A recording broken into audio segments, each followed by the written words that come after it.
ಓಕೆನಾ? ಹಾಯ್ ಎಲ್ಲ ನನ್ನ ಫಾಲೋವರ್ಸಿಗೆ ನನ್ನ ಕಡೆಯಿಂದ ಬಿಗ್ ಹಾಯ್. ತುಂಬ ಜನ ನನಗೊಂದು ವಿಷಯ ಕೇಳ್ತಾ ಇದ್ರಿ, ಅಂದರೆ ಅಕ್ಕ ಇವಾಗ ಇಷ್ಟು ದುಡ್ಡು ಬಂದರೆ ಇಷ್ಟು ಹಸು ಖರ್ಚಾಗುತ್ತೆ, ಇಲ್ಲ ಇಷ್ಟು ಬೂಸು ಖರ್ಚಾಗುತ್ತೆ, ಇಷ್ಟು ಉಳಿತಾಯ ಆಗುತ್ತೆ, ಹೇಳಿ ಮೇಡಮ್ ಅದು ಹೆಂಗೆ ಕ್ಯಾಲಿಕೇಟ್ ಮಾಡೋದು ಅಂತೇಳಿ. ತುಂಬ ಜನಕ್ಕೆ ಗೊತ್ತಿದೆಯೋ ಇಲ್ವೋ, ಹಸು ಅಂದ ತಕ್ಷಣವೇ ಹಾಲು ಕರೆದಿದ್ದ ತಕ್ಷಣವೇ ಹಾಲಲ್ಲಿ ದುಡ್ಡು ಬಂದಿದ್ದ ತಕ್ಷಣ ಎಲ್ಲ ದುಡ್ಡು ಸೇವ್ ಅಂತಲ್ಲ, ಎಲ್ಲ ನಮಗೆ ಉಳಿತಾಯ ಅಂತಲ್ಲ. ಅಯ್ಯೋ ಓಕೆ ಅಪ್ಪ, ಇವತ್ತೊಂದು 50 ಲೀಟ್ರ್ ಹಾಲು ಹಾಕಿದ್ದು, 50 ಲೀಟ್ರ್ ಹಾಲಿಗೆ ಬಂದಂಥ ದುಡ್ಡು ನಮಗೆಲ್ಲ ಸೇವು, ನಮಗೆಲ್ಲ ಉಳಿತಾಯ, ಆ ರೀತಿ ಅಲ್ಲ ಆಯಿತಾ. ನೀವು ಹಸು ಸಾಕಾಣಿಕೆ ಅಂತಂದರೆ ಬರೀ ಆಯಿತಾ ನಾವು ಹಾಲು ಹಾಕಿ ದುಡ್ಡು ಉಳಿತಾಯ ಮಾಡ್ತೀವಿ ಅಂತಂದರೆ ಅದಾಗಲ್ಲ ಆಯಿತಾ. ಖರ್ಚು ಕೂಡ ಅಷ್ಟೇ ಇದೆ. ಖರ್ಚನ್ನು ನೀವು ಅದನ್ನು ಲೆಕ್ಕಕ್ಕೆ ಸೇರಿಸ್ಕೊಳ್ಳೇಬೇಕು. ನಾನು ಒಂದು ಚಿಕ್ಕ ಬಜೆಟನ್ನು ನಿಮಗೆ ನಾನು ಹೇಳ್ತೀನಿ ಆಯಿತಾ. ಇದು ಎಷ್ಟು ಜನಕ್ಕೆ ಅರ್ಥ ಆಗುತ್ತೋ ಅರ್ಥ ಆಗಲ್ವೋ ಗೊತ್ತಿಲ್ಲ. ಯಾಕೆ ಅಂತಂದರೆ ಎಲ್ಲರೂ ಅಂದ್ಕೊಳ್ತಾರೆ ಓಕೆ ಅಪ್ಪ ಇವರೇನು ದಿನಕ್ಕೊಂದು 100 ಲೀಟ್ರ್ ಹಾಲು ಹಾಕ್ತಾರೆ, ಇವ್ರಿಗೇನು ತಿಂಗಳಿಗೆ 1 ಲಕ್ಷ ದುಡಿತಾರೆ, 50,000 ದುಡಿತಾರೆ, 60,000 ದುಡಿತಾರೆ ಅಂತ ದೊಡ್ಡ ಮಟ್ಟದನ್ನೆಲ್ಲ ನಾನು ಹೇಳಲ್ಲ. ಒಂದು ಚಿಕ್ಕ ಮಟ್ಟದನ್ನು ನಾನು ನಿಮಗೆ ಹೇಳೋಕ್ಕೆ ಟ್ರೈ ಮಾಡ್ತಾ ಇದ್ದೀನಿ. ನಮ್ಮದನ್ನೇ, ನಾನು ಬೇರೆ ಯಾವುದನ್ನೂ ಹೇಳಲ್ಲ. ಯಾಕೆ ಅಂತಂದರೆ ನಾನು ಎಕ್ಸ್ಪೀರಿಯನ್ಸ್ ಮಾಡಿರೋದನ್ನು ನಮ್ಮದನ್ನೇ ನಾನು ನಿಮಗೆ ಹೇಳ್ತಾ ಇದ್ದೀನಿ. ನಮ್ಮಲ್ಲಿ 2 ಹಸು ಇದೆ ಆಯಿತಾ. ದಿನಕ್ಕೆ 30 ಲೀಟ್ರ್ ಹಾಲು ಹಾಕ್ತೀವಿ ನಾವು. ಯಾಕೆ ಅಂತಂದರೆ ನಾವು ಬೇರೆಯವ್ರದ್ದು ಹೇಳಕ್ಕೆ ಹೋದರೆ ನಿಮಗೆ ಅಷ್ಟು ಅರ್ಥ ಆಗಲ್ಲ. ನಮ್ಮದನ್ನೇ ನಾವು ಹೇಳಿದಾಗ ನಿಮಗೆ ಅರ್ಥ ಆಗುತ್ತೆ. 2 ಹಸು, 2 HF ಹಸು ಇದೆ.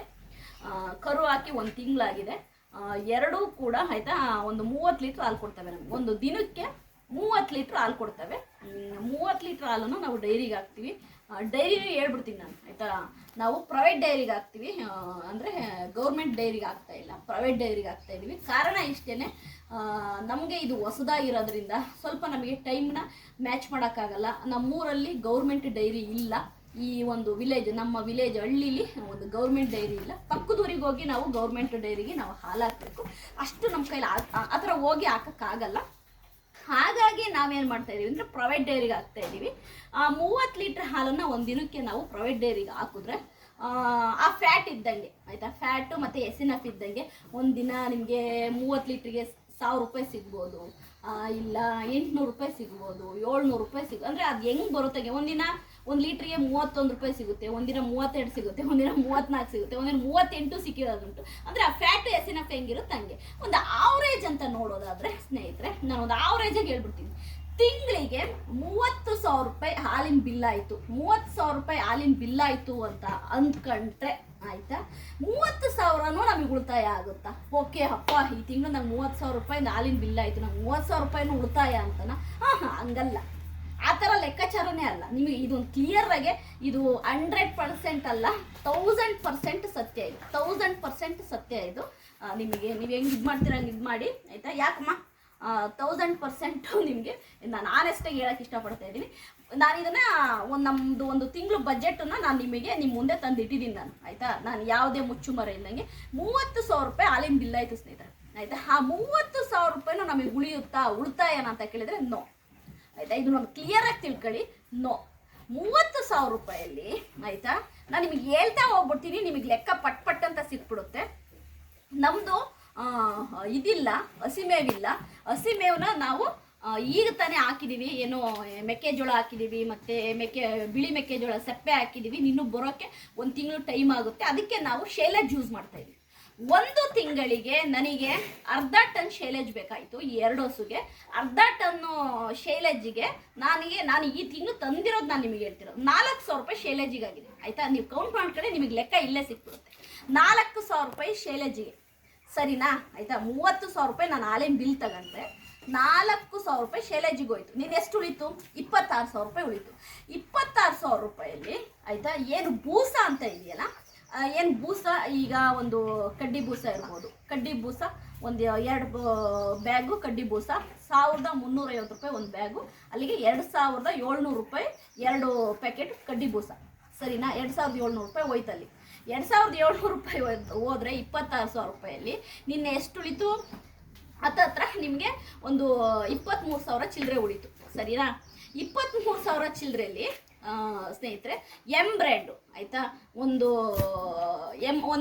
ಬ್ಯಾಗು ಬ್ರ್ಯಾಂಡು ಅಂದರೆ 1 ಬ್ಯಾಗ್ ಬ್ರ್ಯಾಂಡು. ಅದೇ ರೀತಿ ಕಡಲೆಕಾಯಿ ಬೂಸ, ಶೇಂಗಾ ಹಿಂಡಿ ಅದಕ್ಕೊಂದು 2,300 ರೂಪಾಯಿ. ಆಯಿತಾ.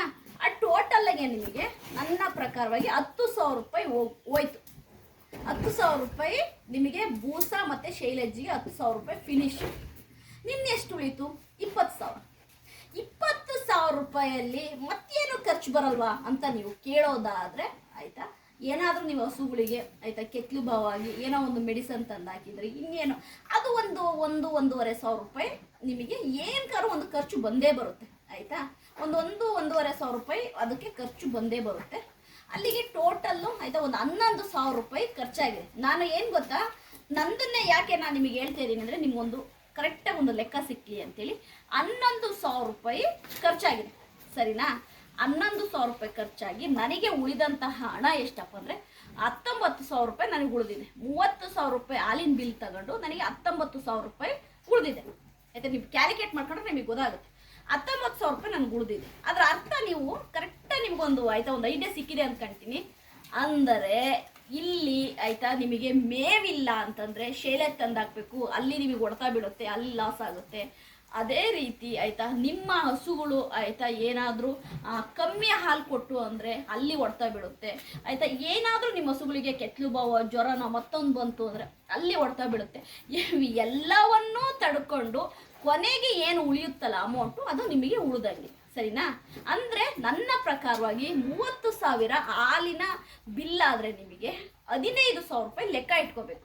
ಅಂದರೆ 15,000 ರೂಪಾಯಿ ಹಸುವಿನ ಮೇವು ಶೈಲಜ್ಜು ಹಸುವಿನ ಯೋಗಕ್ಷೇಮ ನೋಡೋಕೆ ಹಸುಗೆ ಖರ್ಚಾಗುತ್ತೆ. ಅಂದರೆ 50-50. ಇದರಲ್ಲಿ ನಿಮಗೆ ಅರ್ಥ ಆಗಿದ್ದೇನು ಅಂತಂದರೆ, ನಿಮ್ಗೆ ಅರ್ಥ ಆಯ್ತೋ ಇಲ್ವೋ ಗೊತ್ತಿಲ್ಲ, ಬೆಳಿಗ್ಗೆ ಏನು ನೀವು ಹಾಲು ಹಾಕ್ತಿರಲ್ವ ಡೈರಿಗೆ, ಅದು ಬಂದ್ಬಿಟ್ಟು ಹಸುಗಳಿಗೆ ಸಾಯಂಕಾಲ ಏನು ಡೈರಿಗೆ ಹಾಲು ಹಾಕ್ತಿರಲ್ಲ ಅದು ನಮಗೆ. ಅಂದರೆ 50-50. ನೀವು 30,000 ರೂಪಾಯಿ ದುಡಿತೀರ ಅಂದರೆ 15,000 ರೂಪಾಯಿ ಹಸುಗಳ ಮೇವು ಮತ್ತು ಬೂಸಕ್ಕೆ ಖರ್ಚಾಗುತ್ತೆ. 15,000 ರೂಪಾಯಿ ನಮಗೆ ಉಳಿಯುತ್ತೆ. ನಮಗೆ ಅಂದರೆ ನಾವೇನಿಲ್ಲಿ ಕೆಲಸ ಮಾಡ್ತೀವಲ್ಲ ಅದು ನಮಗೆ 15,000 ರೂಪಾಯಿ ಅರ್ಧಕ್ಕರ್ಧ ಉಳಿಯುತ್ತೆ. ಈಗ ನೀವು ಕ್ಯಾಲ್ಕುಲೇಟ್ ಮಾಡ್ಕೊಂಡ್ರೆ ನಿಮಗೆ ಸೂಪರಾಗಿ ಒಂದು ಐಡಿಯಾ ಬಂದ್ಬಿಡುತ್ತೆ. 50,000 ರೂಪಾಯಿ ನಿಮಗೆ ಹಾಲಿನ ಬಿಲ್ ಆಯಿತು ಅಂತ ಇಟ್ಕೊಳ್ಳಿ ಸ್ನೇಹಿತರೆ. 50,000 ರೂಪಾಯಿ ಹಾಲಿನ ಬಿಲ್ ಆದರೆ ನಿಮಗೆ ಕನಿಷ್ಠ ಪಕ್ಷ 22,000 23,000 ರೂಪಾಯಿ ಹಸುಗಳಿಗೆ ಖರ್ಚಾಗುತ್ತೆ. ಅಲ್ಲಿ ನಿಮಗೆ ಒಂದು 26,000 ರೂಪಾಯೋ 25,000 ರೂಪಾಯಿ ಉಳಿಯುತ್ತೆ. 1,00,000 ನಿಮಗೆ ಹಾಲಿನ ಬಿಲ್ ಆಯಿತು ಅಂತಂದರೆ 40,000 45,000 ರೂಪಾಯಿ ನಿಮಗೆ ಹಸುಗಳಿಗೆ ಖರ್ಚಾಗುತ್ತೆ. ಒಂದು 60 ಇಲ್ಲ 55,000 ರೂಪಾಯಿ ನಿಮಗೆ ಉಳಿಯುತ್ತೆ. ಗೊಬ್ಬರ ಕರು ಅದೆಲ್ಲ ಬೇರೆ, ಅದನ್ನೆಲ್ಲ ನಾನು ಹೇಳಲ್ಲ. ನಾನು ಹಾಲಿಂದ ಒಂದು ಅಪ್ರಾಕ್ಸಿಮೇಟ್ ನಿಮಗೆ ಹೇಳ್ತಿರೋದು. ಯಾಕೆ ಅಂತಂದರೆ ನಾವು ಒಂದು ತಪ್ಪು ಮಾಹಿತಿ ಕೊಡಬಾರ್ದು. ತಪ್ಪು ಮಾಹಿತಿ ಕೊಟ್ಟಾಗ ಅದು ತಪ್ಪಾಗಿ ಹೋಗಿ ಸೇರಬಾರ್ದು ಪ್ರೇಕ್ಷಕರಿಗಾಗಲಿ ಒಂದು ಫಾರ್ಮ್ ಮಾಡ್ತೀವಿ ಅಂದವರಿಗಾಗಲಿ. ನಾನು ಅದಕ್ಕೇ ನೇರ ನಿಮ್ಮ ಮುಂದೆ ಬಂದು ಹೇಳ್ತಾ ಇದ್ದೀನಿ. ಹಸು ಫಾರ್ಮ್ ಮಾಡ್ತೀರಾ, ಹಸು ಕಟ್ತೀರಾ ಅಂದರೆ ಜಾಸ್ತಿ ಕಟ್ಟಿ 2-3 ಕಟ್ಕೋಬೇಡಿ, ಒಂದು 5 ಕಟ್ಕೊಳ್ಳಿ.